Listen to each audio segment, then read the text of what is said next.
Hello friends, అందరికీ నమస్తే. ఈరోజు ఒక మంచి అప్డేట్తో మీ ముందుకు వచ్చాం ఫ్రెండ్స్.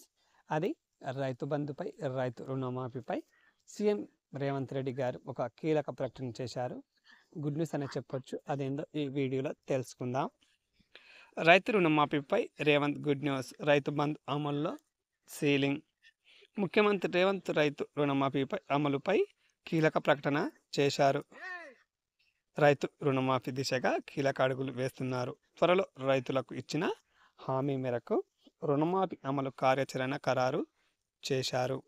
అదే సమయంలో రైతు బంధు అమల్లోనూ సీలింగ్ పైన కసరత్తు చేస్తున్నారు. అసెంబ్లీ వేదికగా చర్చించిన తర్వాత నిర్ణయం ప్రకటించనున్నారు. రైతు రుణమాఫీ కోసం కార్పొరేషన్ ఏర్పాటుతో పాటు నిధుల సమీకరణపై నిర్ణయం తీసుకున్నారు. రుణమాఫీ కసరత్తు. కాంగ్రెస్ అధికారంలోకి వస్తూ 2 లక్షల రుణమాఫీ చేస్తామని నాడు హామీ ఇచ్చారు. ఇప్పుడు అమలు దిశగా అధికారుల నుంచి ప్రభుత్వం పూర్తి లెక్కలు తీస్తుంది.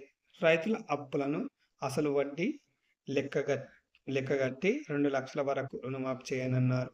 రాష్ట్ర ఆర్థిక పరిస్థితి పరిగణలోకి తీసుకొని అమలు మార్గాలపైన కసరత్తు మొదలు పెట్టారు. రాష్ట్రంలో ప్రస్తుతం సుమారు 39 లక్షల మంది రైతులు బ్యాంకులు, ప్రాథమిక వ్యవసాయ సహకార సంఘాల్లో రుణ గ్రహీతలుగా ఉన్నారు. పంట పెట్టుబడి కోసం ఈ రైతులు తీసుకున్న అప్పులు మొత్తం కలిసి సుమారు 32,000 కోట్లు ఉన్నాయి. రాష్ట్రంలో కాంగ్రెస్ ప్రభుత్వం ఏర్పడే నాటికి ఈ మేరకు బకాయిలు ఉన్నాయి. ఒక రైతు కుటుంబానికి 2 లక్షల వరకు రుణమాఫీ చేయాలని కాంగ్రెస్ ప్రభుత్వం భావిస్తుంది. అసలు వడ్డీ లెక్కగట్టి 2 లక్షల వరకు రుణమాఫీ చేయనున్నారు.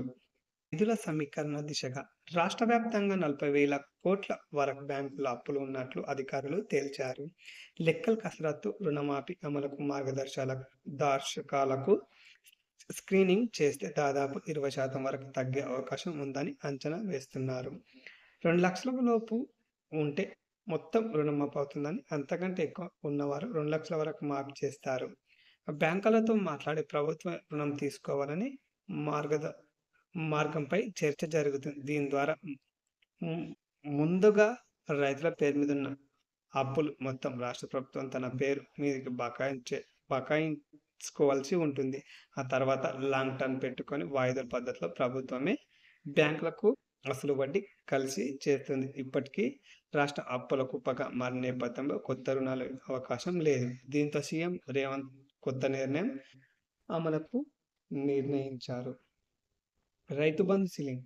రైతు బంధు రుణ కోసం ఒక ప్రత్యేక కార్పొరేషన్ ఏర్పాటు చేయనున్నారు. దీని ద్వారా ముందుగా బ్యాంకు నుంచి రైతు రుణమాఫీగా కావాల్సిన నిధులు సమీకరించి రైతు ఖాతాల్లో జమ చేయనున్నారు. ప్రభుత్వం ఆదాయ శాఖలైన రిస్ట్రిక్షన్స్, ఎక్సైజ్, రెవెన్యూ నుంచి 1% నిధులను ఆ కార్పొరేషన్కు బదలాయించడం ద్వారా 3 ఏళ్ల కాలంలో బ్యాంకుల ప్రభుత్వ రుణం క్లియర్గా చేసేలా ప్రణాళికలు సిద్ధం చేస్తున్నారు. దీంతో త్వరలో రుణమాఫీ అమలుకు కసరత్తు కొనసాగుతుంది. అదేవిధంగా రైతు బంధు ధనవంతులకు అమలవుతుందనే విమర్శల నేపథ్యంలో సీలింగ్ అర్హులను తేల్చే అంశంపై అసెంబ్లీ బడ్జెట్ సమావేశంలో చర్చించి నిర్ణయం ప్రకటించాలని సీఎం రేవంత్ రెడ్డి నిర్ణయించారు. ఫ్రెండ్స్, అర్థమైందిగా. మరో అప్డేట్తో మీ ముందుంటా friends. Please do subscribe more videos. Thank you.